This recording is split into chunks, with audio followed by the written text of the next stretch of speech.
All right, hey guys, welcome back to the channel. Jason here. Just got done hunting, got back to the truck a little bit early, but we got dark coming in here in the next few minutes, so we thought to take a second while we're here.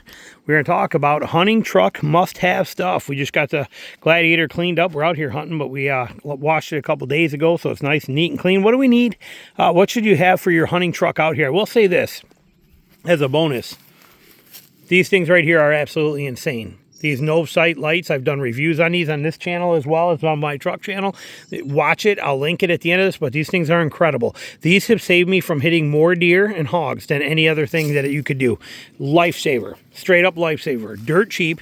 These are 7 Sparta mounts from Amazon for the Jeep. They're super simple and easy. They go right on your existing bolts. Easy peasy, I just ran the lights or the cord right through here and plugged it in right there. It's that simple. You hear my dash cam going up there. Dash cam's really nice too, especially for somebody like me that is using footage. So I can catch, if I get deer or hogs running across the road, that thing catches them for me. Very nice to have. A seat cover like you are seeing here.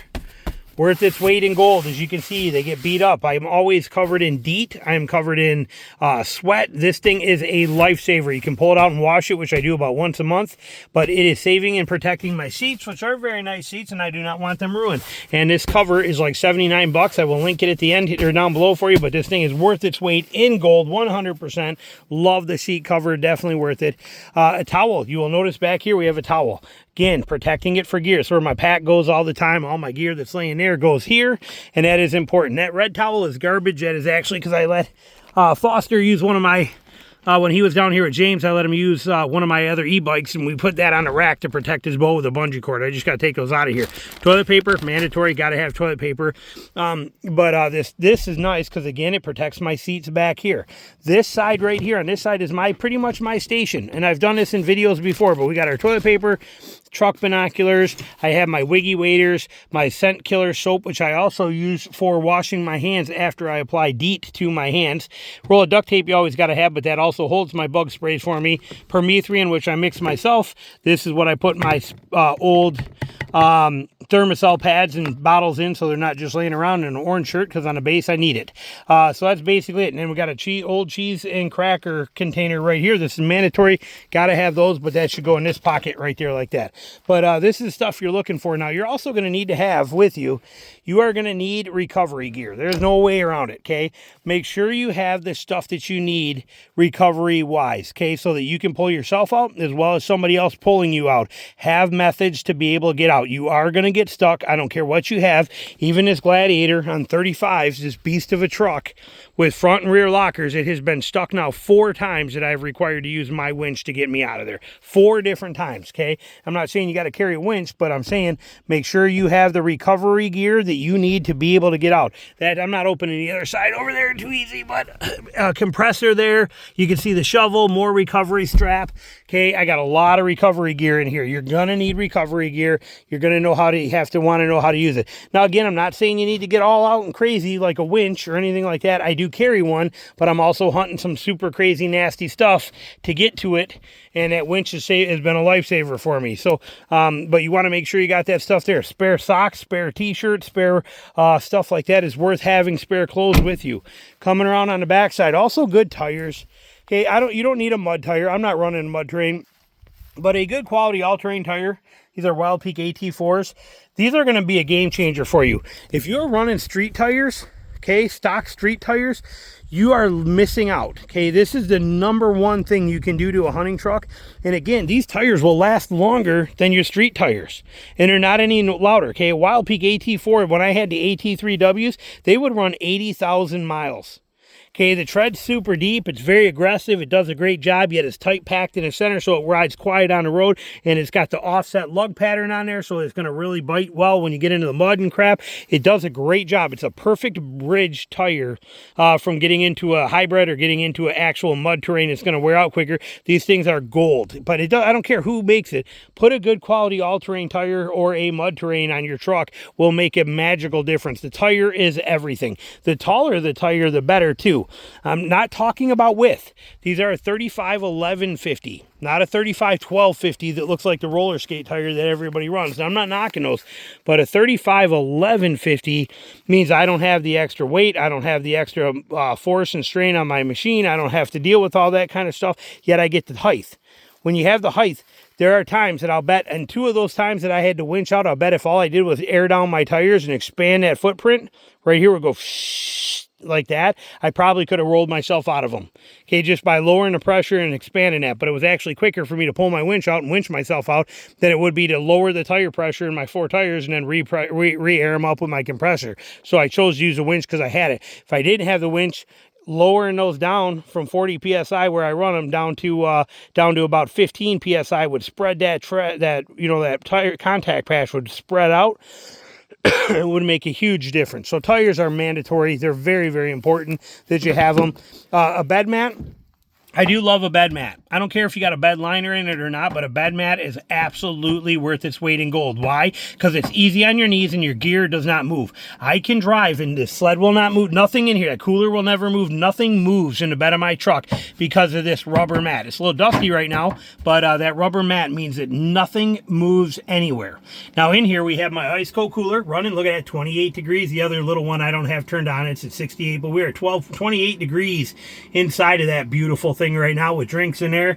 We have now that block that you see up there buried in there, that block, that wooden block, is basically 3 pieces of 2x10, and that is what I use for my jack. Remember, I'm out here in the sand all the time and off-road. If I need to jack up to change a spare or to use that jack to lift me up to put stuff underneath the tire to give me traction, again, I don't because I have a winch, but I carry that. That's what that jack pad base is right there. On top of it, that bag is all my ratchet straps and tie-down straps, just in an old game bag pillowcase that I used to use. It's just thrown up there to keep everything organized. My winch is right there.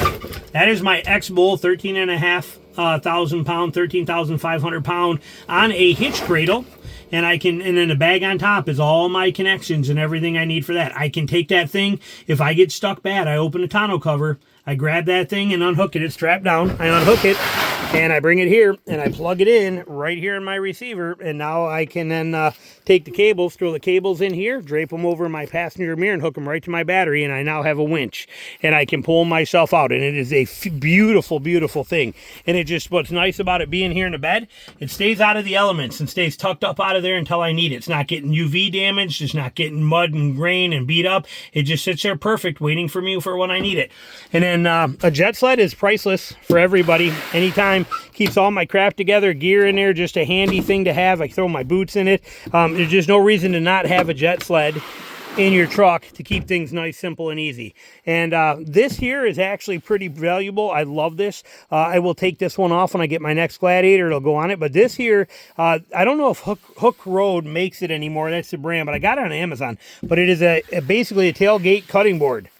Okay, it goes right over top of your existing tailgate. These 2 holes had to be drilled. I chose not to mount those. It's got plenty of mounting holes everywhere on it. All they do is they give you longer bolts. You take the screws out and you put new ones in. It is a 5-minute install, but we get this super thick cutting board basically on here to use as a work surface. I processed deer and hogs on top of this thing, and on top of that too, it's nice when you climb up on the tailgate and you put your knees on here, you don't hurt from the ridges. You know, all these ridges and stuff that are in these trucks, you don't feel any of that. And then on top of that, you can sit on this and it's nice and comfortable on your butt. It's not that crap that's on a tailgate. Love this thing. It is worth its weight in gold. I will never not have this. They make it for all sorts of different trucks. I would never not have this. It is by far one of the most valuable things. You can see, look at how much I use this. Okay, this thing gets used like you wouldn't believe, and I wouldn't trade it for the world. And if it ever got too beat up or I wanted to, or like when I take this and I put it on my next one, I'll probably just flip it over and I'll use the other side. And even though I don't care about the cup holders, I'll probably flip it over for the nicer clean side on the other side if I need to. Might not be recessed in here. I'll have to check, but like I said, these things are worth their weight in gold. Or heck, maybe I'll sand it. Maybe that's what I'll do. I'll probably just hit it with my actual orbiter sander and just clean it up once real nice and put it on there. But I love this. We'll never ever not have this thing in there. Just super valuable. So this is kind of the stuff you're going to need, though. I mean, this is hunting truck 101 kind of stuff. Very valuable, very important gear that you're going to want to have with you when you're out here. You know, that kind of thing. And another nice feature are these blind spot mirrors. Notice I have my blind spot mirrors are not out here where everybody else does. They're tucked in here. From my view in a truck, what that does is that lets me see right along my tires very easy. I can still see out here pretty good. They're just not way out here where a blind spot mirror is. If you're looking, you know, through a normal one, I want them where I can see my truck, so that I can see where I'm going when I'm in tight spot and wiggling through things. I like to be able to see my back wheels very easy. Those blind spot mirrors let me do that. So those are a very nice feature as well too. But like I said, not a lot of money that you got to put into a truck, but these are some things that just definitely make life a lot easier. The cooler, like I said, this is the Iceco. I love that thing, but you're going to want to have a cooler in there, something to keep your stuff cold and also have it prepared for animals. But this is it. This is, you know, this is it. If you don't have bed lights, like you just saw mine go off, they do make a bed light that is amazing, or not a bed light, but the Olight clip flashlight is what I put in. Oh, I gotta turn my thermostat off. I can see it smoking right there. I use that Olight clip light flashlight, and I straight up love it. That's what we have in Tina's, Colorado, and it works like a champ. It was like 29 bucks, and I mean, I haven't had to charge it yet. You do got to turn it on when you come back here, but you just clip it right on a rail, anywhere you want to clip right on a rail, right here like this, and then all you do is reach in and touch it, boom, and it lights everything up in there real good for 29 bucks, and it's Olight quality, very, very nice light, and like I said, they're cheap. I know I did a video review of that on my truck channel. I will try to find that and link it here for you in the description below for you. I'll at least link the light to you. But very nice. But see here again, jet sled. Imagine how, if these were just covered in mud, how nice it is to throw them in there and not have to worry about them. Sweet, simple, easy, functional. Throw that stuff right in there. These we leave out because I let them dry. Yes, I wear them over a couple times in a row before I wash them. Just who I am. Deal with it. But there it is. That's some hunting truck tips for you. Some things that will hopefully make life a little bit better and make sure you're going to be safe out there and you're going to get the stuff done. I would also carry... I do have in here, and I can probably access it right now. One of the most important things we do not carry jumper cables anymore. But instead, back here, behind here, I got all kinds of orange stuff. We have this gem right here. I told you we have a compressor underneath the seat, a Viair compressor. But see, one of these jump starter packs, and I'm going to leave this out because I want to recharge it. But one of these jump starter packs, worth their weight in gold. I have not only used this for myself one time, but I've used this for other people at least a half a dozen times, helping people, even at rest areas. Okay, people broke down at a rest area. Hey, do you got jumper cables? No, I got something better. And this thing is just worth its weight in gold, these jump packs. This one here specifically, I bought it back when we had our 2019 Ram diesel, and this would jumpstart that diesel. But they're not expensive, but they are worth their weight in gold. We are leaving that out so that I can make sure to charge that about once every 6 months. You just bring it in the house and charge it to refresh it so it's good to go. But there you go. There's some tips for you, some hunting truck stuff that I highly recommend you have. So any questions, comments, put them below. As always, thanks for watching.